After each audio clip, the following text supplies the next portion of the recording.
la cadena de carestía que asfixia al pueblo cubano. ¿Cómo están, amigos? Bienvenidos a Noticias Importantes. El 1 de enero de 2021, con el simbólico aumento de los salarios y pensiones decretados en el marco del llamado ordenamiento monetario, dio inicio en nuestro país un vertiginoso incremento del costo de alimentos, servicios y artículos de primera necesidad. En aquel momento, el salario mínimo quedó establecido en 2.100 pesos, a la vez que los voceros oficiales anunciaban una pensión mínima en supuesta equivalencia con la canasta de bienes básicos, la cual calculaban en 1.528 pesos. Esto constituyó una cruel burla hacia los afectados, no solo porque los gobernantes cubanos describen como canasta básica, en realidad no es tal, no cubre las necesidades reales de un mes, sino porque además muchos recibirán una cantidad bastante menor a la prometida. El intempestivo anuncio, sumado al continuo desabastecimiento, disparó en horas los precios no solo de los alimentos, sino también de otros productos y servicios indispensables como medicinas, transporte privado, ropa, calzado y artículos de limpieza e higiene personal, con lo cual se desencadenó una espiral ascendente que no ha parado de escalar de manera violenta hasta hoy. Simultáneamente, la dictadura sigue dando palos de ciego que en lugar de solucionar la situación la agravan cada vez más. Como es habitual, culpan al bloqueo de lo que es obra de la ineptitud de sus dirigentes. El 22 de julio del presente año, los diputados de la Asamblea Nacional del Poder Popular analizaron cómo marcha la implementación de la Ley de Soberanía Alimentaria y Nutricional, así como de las 63 medidas supuestamente encaminadas a dinamizar la producción agropecuaria. Pero, ¿cómo hacer efectiva dicha ley si el 80% de los alimentos consumidos por los cubanos no se producen en el país, sino que se importan fundamentalmente desde los Estados Unidos? Sobre este tema, un conocido que volvió y trabajó durante toda su juventud en el campo, pues padre de agricultor, me comentaba: se ponen a hablar por la televisión de los problemas de la agricultura, que si organizativos, que si estructurales y otras cosas más que impiden producir en la tierra. Y yo te digo, que le den tierra a los campesinos, que los dejen trabajar y vender sus cosechas, y ya verás cómo habrá o no habrá comida. Todo lo demás es puro cuento. Ya en comparecencia en el espacio televisivo Mesa Redonda, el 24 de mayo de 2022, el ministro de Agricultura, Idael Jesús Pérez Brito, al referirse a las 63 medidas de Marra, señalaba: se está avanzando, aunque no es para sentirse complacidos, será para ellos, pues han estado más de 2 años de aquellas ordenanzas y los cubanos seguimos esperando para ver en nuestra mesa las prometidas 30 libras de vianda y los 5 kilogramos de productos cárnicos per cápita al mes. Peor aún, con la implementación del ordenamiento económico, los precios de los pocos rubros que aún se venden por la libreta de racionamiento aumentaron desproporcionadamente, mientras su calidad resulta cada vez peor. Por cierto que también han ido desapareciendo de la lista algunos víveres que ya solo se encuentran esporádicamente en el mercado informal, cuyos gestores aprovechan entonces para imponer nuevos y más altos precios.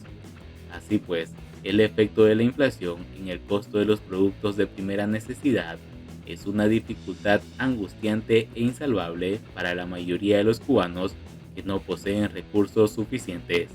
Una libra de arroz cuesta 270 pesos, una de frijoles 400, el azúcar ronda los 200 pesos, un cartón de huevos 2.000 pesos.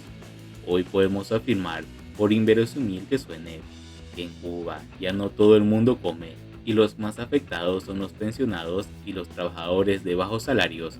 A pesar de ello, el ministro de Economía, Alejandro Gil, se atreve a afirmar que se han tomado medidas para controlar la inflación.